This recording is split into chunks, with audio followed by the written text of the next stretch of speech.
Hello, everyone, and welcome back. I hope you had a wonderful break. I got to pop into some of the chats or the side Zoom conversation, so it was kind of like being in person and popping by and visiting your friends. So we have a wonderful few hours left of programming. And before I jump into it and introduce the next speaker, I wanted to share something with you really quickly. So I was reflecting on this idea of what it means to take a stand and what that means to me and my design practice. And for me, it means all of the things that we've talked about thus far about the true meaning of human-centered design and kind of what it looks like to work towards equity. But the very, very core of that, of what it means to take a stand, for me is the very Hufflepuff values of love, gratitude, and kindness, which you see in my little propaganda poster over there. So I wanted to invite you into my practice of my own version of taking a stand and invite you to join me on this because I fully stand by these principles and I believe that they are magical. And I'd like to ask you to do this by using the chat and sending gratitude bombs and love bombs. So I've been working with the conference team behind the scenes, and every minute I am in absolute awe of the incredible work that they have put together. You'll hear about them and you'll hear their names in the closing talk and a little bit more about that from the SDN team. But until then, while we're still kind of in the middle of things, I would like to invite you to join me in this gratitude practice and just flood the chat with thank you to the conference team. Just send a bunch of nice words to them because they absolutely deserve it. They really, really have done an incredible job of putting this on. So with that said, I'd like to move on to the next session. So we have a couple of presentations of the award winners, the SDN award winners and their incredible case studies.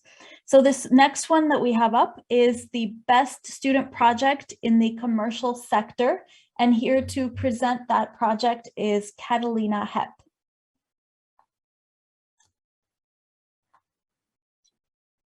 Hi, thanks everyone. So my name is Catalina Hepp, and I will be sharing with you today. Escuelas Sin Fronteras, it started because of three themes. First, migration. Migration in Chile has more than doubled between the years 2016 and 2019. And this has generated a huge impact in health, in education, in housing. But for this project, we will be focusing on education because nowadays the school system in Chile doesn't have the tools or resources to face increasing cultural diversity. Teachers don't have the tools, children don't understand the importance of cultural diversity. And finally, we have a third very important concept that is interculturality. Interculturality is an approach or a perspective that generates inclusion and dialogue between cultures. So it's not just about coexisting or being in the same place, but it's about dialogue, it's about empathy, and it's about inclusion.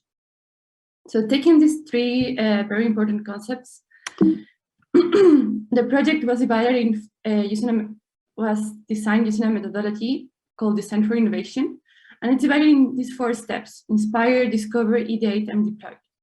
And through all these 4 steps, participation and interdiscipline were key for the project.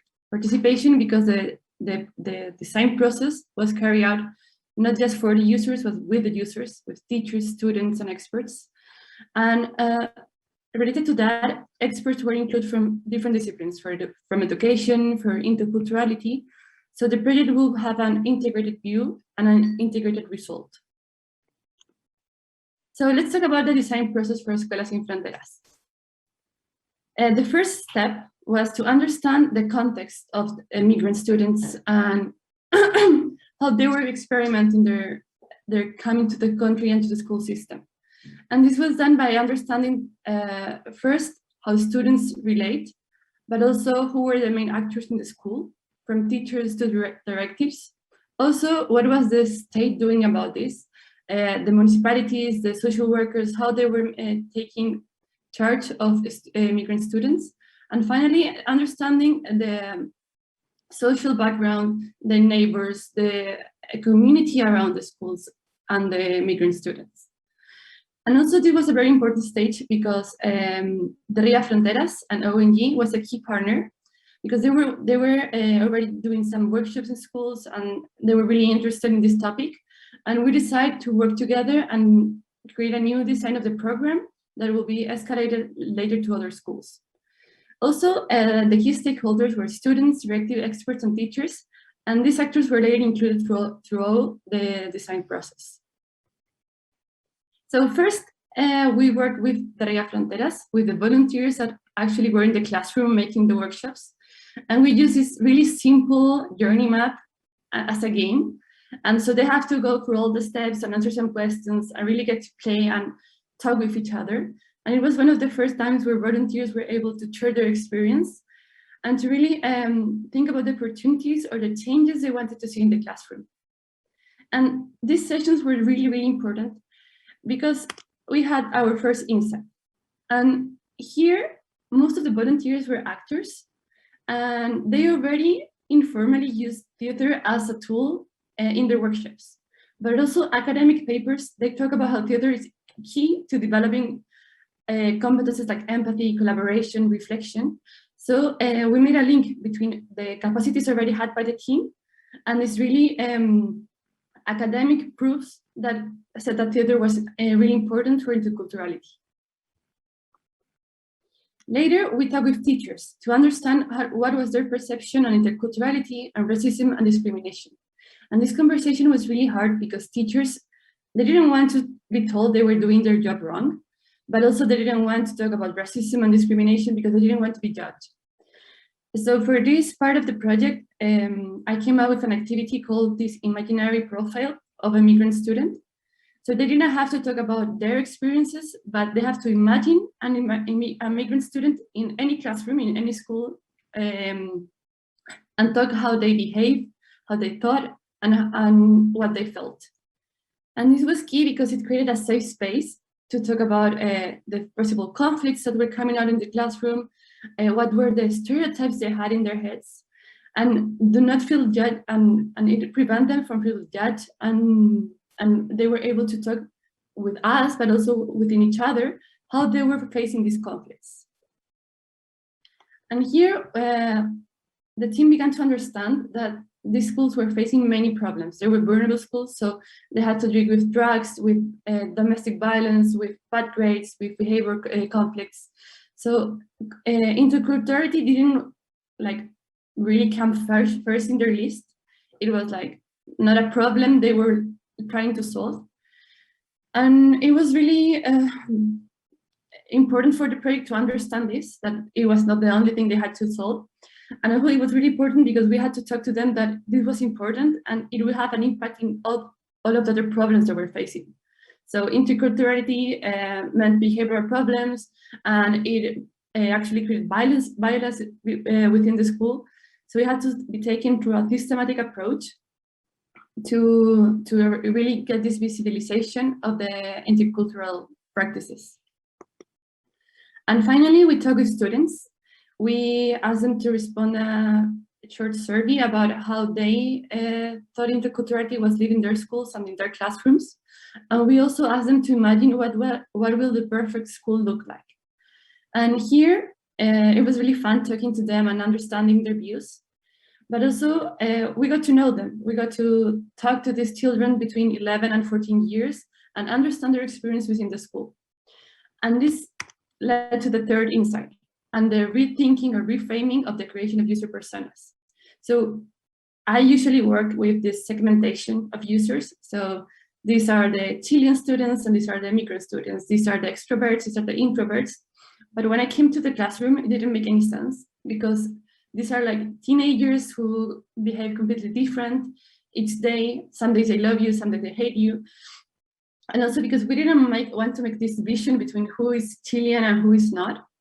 So we had to rethink this, and we used theater to create these roles. So it's not like you're one type of user, but you choose which role you want to play in the service. So we use the terms of backstage and front stage. If you want to be, maybe you want to be this time a leader, or maybe you want to be support. And through these roles, children were able to choose and create a flexible experience throughout the service. So this led us to the design proposal, Escuelas Sin Fronteras. It's an educational program focused on improving intercultural relationships within schools by developing practices and attitudes in teachers and students, using theater to promote empathy, collaboration, and reflection. In practice, it's a program that lasts 6 months and is divided into 4 stages. First, we recognize our culture and other cultures. Then we learn about respect and how we externalize that respect. We reconcile both possible differences or things we don't understand. And finally, we realize and we continue that learnings we have done through the project. So first, there was a diagnosis in the school where teachers and students were sensibilized about the topics. Then came the theater part, where there were 6 themes, where volunteers or facilitators from the Ria Fronteras interacted with the students. And later, there was a play where all students shared their learnings through this play, and were able to show it to the whole community. And this is very important because the session, the program involved these 3 actors: first students, then teachers, and the whole school community: parents, brothers, sisters, other classrooms, other schools. So some of the key touch points are the facilitators kit that includes all the material that the volunteers need to guide the scenes and activities. But it also includes material for students, for example, these tags, so they can choose their roles or the groups they want to form. And some of the key attributes of the proposal I want to maybe talk more about are the systemic approach, because unlike other programs, the focus is not on migrant students, but on the development of intercultural competences in the whole community. So it's not about the others, but it's about like how we all create this inclusive environment. It's also very focused on continuity, because we know this program is just 6 months and it's not enough to change attitudes and practices. They have to be practiced and continue.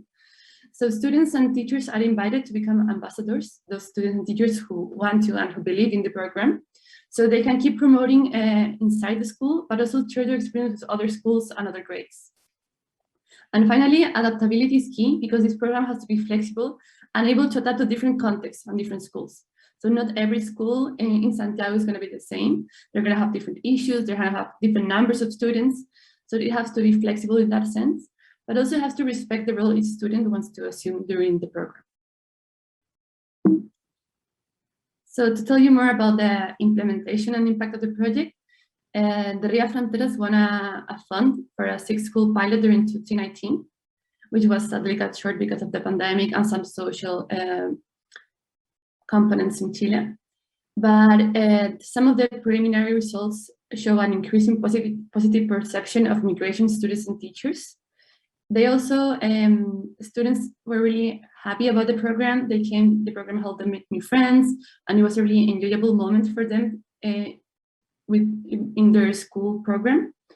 And also it helped the team develop their own design competences. So it's not like we just designed this program and then they have to like come back for it, but they have the abilities now to continue iteration and really make this program grow or even create new programs. So that's my project, Escuelas Sin Fronteras. I hope you enjoyed the presentation, and I'll be happy to answer any questions during the Q&A. Thank you very much.